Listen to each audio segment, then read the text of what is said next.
தொடர்ச்சி மலை கும்பக்கரை முருகமலை வனப்பகுதியில் 100க்கும் மேற்பட்ட ஏக்கரில் காட்டு தீ பற்றியுள்ளது.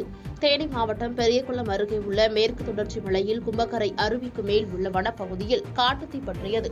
இதேபோன்று மேற்கு தொடர்ச்சி மலை முருகமலை வனப்பகுதியில் பற்றிய காட்டுத்தீயால் 100க்கும் மேற்பட்ட ஏக்கர் பரப்பளவு எரிந்து நாசமானது. இதனால் வனப்பகுதியில் இருந்த விலை உயர்ந்த மரங்கள், மூலிகை செடிகள் தீயில் எரிந்து சேதமடைந்து வருகிறது.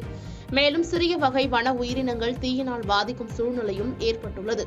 தீயை கட்டுப்படுத்துவது குறித்து தேவதானப்பட்டி வனசரக வனத்துறையினர் நடவடிக்கையில் ஈடுபட்டு வருவதாக தேவதானப்பட்டி வனசரக வனத்துறை அதிகாரி தெரிவித்தார்.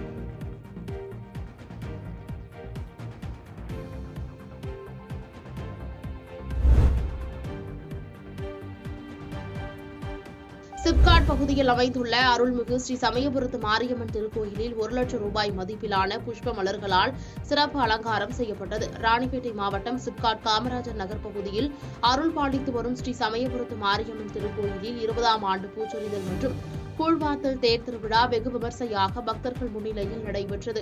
முன்னதாக பக்தர்கள் 28 நாட்கள் விரதமிருந்து 1 லட்சம் ரூபாய் மதிப்பிலான 10,000 கிலோ எடை கொண்ட புஷ்ப மலர்களால் சிறப்பு அலங்காரம் செய்யப்பட்டது.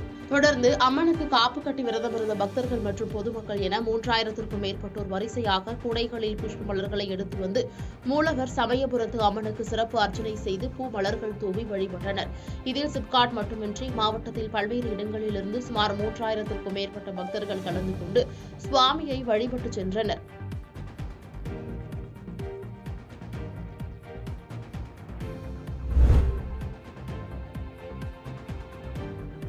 தேர்தல் பத்திரம் என்ற பெயரில் 8000 கோடி ரூபாயை பாஜக அரசே தனியார் நிறுவனங்களிடம் கையூட்டாக மிரட்டி பெற்றுள்ளது என கம்யூனிஸ்ட் கட்சி வேட்பாளர் குற்றம் சாட்டியுள்ளார். பழனி RS ரோட்டில் திண்டுக்கல் கம்யூனிஸ்ட் வேட்பாளர் சச்சிதானந்தத்தை ஆதரித்து கம்யூனிஸ்ட் கட்சியின் அகில இந்திய பொதுச் செயலாளர் பிரகாஷ் காரத் பரப்புரை மேற்கொண்டார். அப்போது பேசிய அவர், மத்திய அரசு அடக்குமுறையை கையாண்டு எதிர்க்கட்சிகளை மிரட்ட நினைக்கிறது. 2 மாநில முதலமைச்சர்களை தேர்தல் நேரத்தில் வேண்டுமென்றே கைது செய்துள்ளது. பாஜக ஓர் RSS அமைப்பை சேர்ந்தது. அது அடிப்படை ஜனநாயக கொள்கைகளுக்கு விரோதமாக செயல்படுகிறது என்றார். நிகழ்ச்சியில் பழனி சட்டமன்ற உறுப்பினர் செந்தில்குமார் மற்றும் கூட்டணி கட்சி நிர்வாகிகள் ஏராளமானோர் கலந்து கொண்டனர்.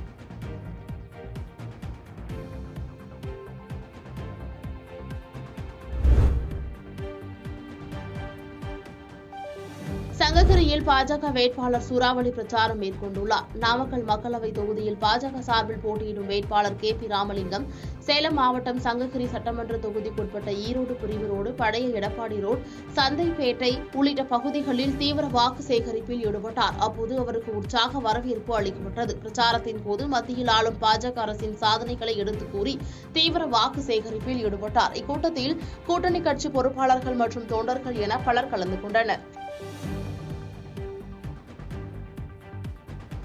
பாதகம் செய்பவரை கண்டால் நாம் பயங்கொள்ளலாகாது பாப்பா.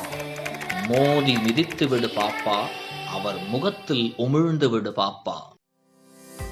அண்மை செய்திகளை உடனுக்குடன் தெரிந்து கொள்ள இணைந்திருங்கள் இயம்நாடு தொலைக்காட்சியுடன்.